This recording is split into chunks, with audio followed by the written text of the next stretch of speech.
Halo, Halo, Assalamualaikum warahmatullahi wabarakatuh. Kami dari kelompok 12 akan mempresentasikan ilmu tajwid dengan judul alamat wakaf dan ibtida.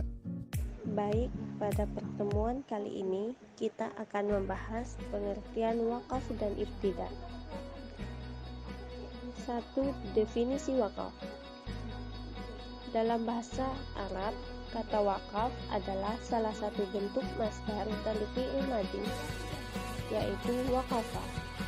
Kata wakaf secara etimologi mempunyai beberapa arti, antara lain berdiri atau khilaf al-julus, menahan atau al-habsu, dan diam atau as-sukut. Sedangkan wakaf secara terminologi adalah ilmu qiraat. Maka ada beberapa pendapat ulama yang harus diperhatikan. Di antaranya adalah pendapat Ibnu Al-Jazari. Menurut pendapat Ibnu Al-Jazari, wakaf ialah menghentikan suara pada suatu kata ketika membaca Al-Quran, sekedar untuk menarik nafas dengan niat untuk meneruskan bacaan langsung pada kata berikutnya, atau dengan mengulang kata sebelumnya bukan untuk menghentikannya. Hal ini boleh dilakukan pada akhir ayat dan pada pertengahannya, namun tidak boleh dilakukan di pertengahan kata dan kata yang tersambung tulisannya. Juga harus disertai dengan menarik nafas. 2. Definisi ibtida. Kata ibtida dalam bahasa Arab adalah bentuk masdar dari fi'il madhi. Ibtida'a kata dasarnya adalah bada'ah, artinya memulai sesuatu pekerjaan.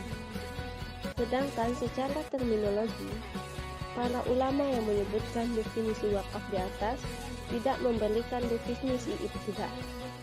Namun, dari definisi wakaf yang diungkapkan oleh Ibnu Al-Jazari dapat disimpulkan bahwa ibtida'a ialah memulai untuk membaca Al-Quran baik setelah qat maupun setelah wakaf. Urgensi wakaf dan ibtida. Wakaf dan ibtida merupakan bagian penting yang harus diketahui dan diperhatikan oleh qari dalam membaca Al-Quran sebagai implementasi dari tadabbur yang telah diperintahkan Allah Subhanahu wa Ta'ala dalam surah Shad ayat 29. Seorang qari akan mengalami kesulitan membaca satu surah atau ayat yang panjang dalam satu nafas. Sementara ia tidak diperbolehkan bernafas di tengah kata atau di antara dua kata ketika hendak mewasilkan keduanya. Untuk itu ia membutuhkan wakaf, yakni berhenti sejenak pada akhir kata untuk menarik nafas dan beristirahat dengan tetap menjaga keutuhan makna dan maksud ayat yang dibacanya. Di antara riwayat yang menunjukkan pentingnya memperhatikan wakaf dan ibtida adalah sebagai berikut. An Adi bin Hatim qala Ja'a rajulani ila Rasulillah sallallahu alaihi wasallam fatashahhada ahaduhuma faqala may yuti'ullaha wa rasulahu faqad rasyada wa may ya'sihima faqala Rasulullah sallallahu alaihi wasallam bi'sal khatibu antakum. Ruwahu Ahmad. Suatu ketika dua orang laki-laki datang kepada Rasulullah sallallahu alaihi wasallam. Salah seorang darinya bersyahadat lalu berkata, barang siapa taat kepada Allah dan Rasulnya, maka ia telah mendapat petunjuk. Dan barang siapa durhaka terhadap keduanya lalu berhenti, maka Rasulullah sallallahu alaihi wasallam bersabda, seburuk-buruk khatib adalah engkau, pergilah. Dari hadis di atas menunjukkan bahwa dalam berbicara hendaknya seseorang perlu memilih kata yang tepat untuk memutus pembicaraannya. Klasifikasi wakaf dan ibtida. Yang pertama, klasifikasi wakaf. Para ulama berbeda pendapat dalam mengklasifikasikan wakaf. Sebagian dari mereka membaginya berdasarkan tingkat kesempurnaan makna, sementara kelompok yang lain membaginya berdasarkan keadaan qari'in dan menjadikan klasifikasi berdasarkan makna sebagai cabang darinya.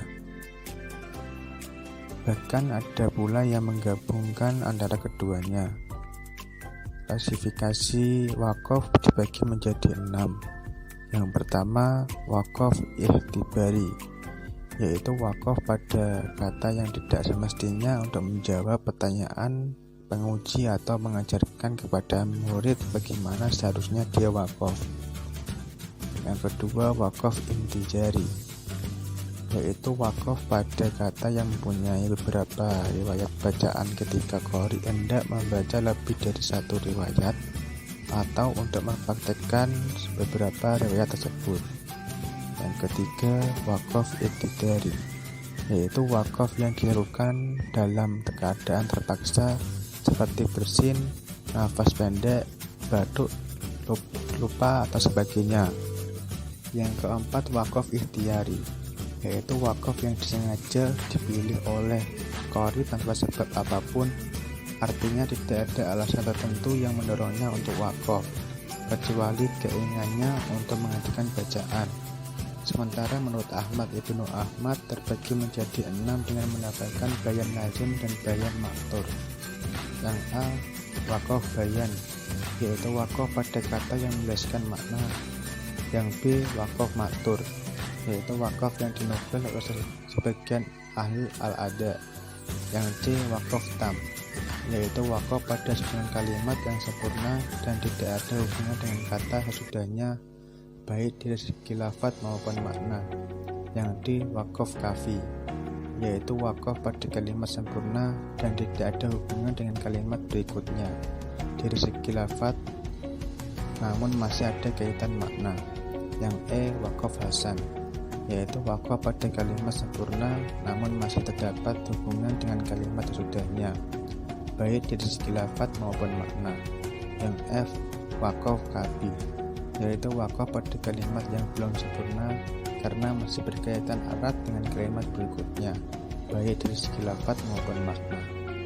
Selanjutnya yang kelima, waqaf ta'assuf, yaitu waqaf yang dibuat-buat oleh sebagian ahli bahasa atau ditakwil menurut keinginan hawa nafsu tanpa mempertimbangkan kaidah-kaidah baku di dalamnya.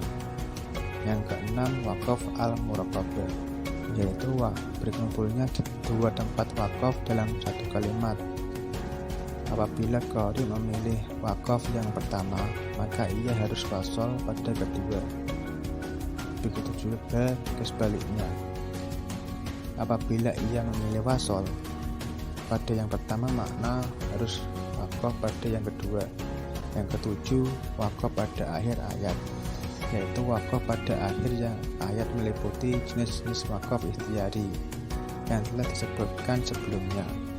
Boleh jadi termasuk kategori bayan maktur, tam, kafi, hasan atau kafi, tergantung pada tingkat kesempurnaan makna pada akhir ayat yang diwakafkan. Yang berikutnya, klasifikasi ibtidah. Klasifikasi ibtidah berbeda dengan klasifikasi waqaf. Waqaf diklasifikasikan berdasarkan keadaan qari dan tingkat kesempurnaan makna, sedangkan ibtidah hanya diklasifikasikan berdasarkan tingkat kesempurnaan makna saja. Hal ini disebabkan oleh keadaan qari atau ketika waqaf yang kadang-kadang tidak mempunyai pilihan sehingga terpaksa waqaf pada tempat yang tidak semestinya. Sementara dalam ibtidah, ia bebas menentukan pilihan dari mana ia memulai bacaannya. Atau dengan kata lain, ibtidah selalu ikhtiyari. Dengan demikian, ibtidah diklasifikasikan menjadi 4 bagian.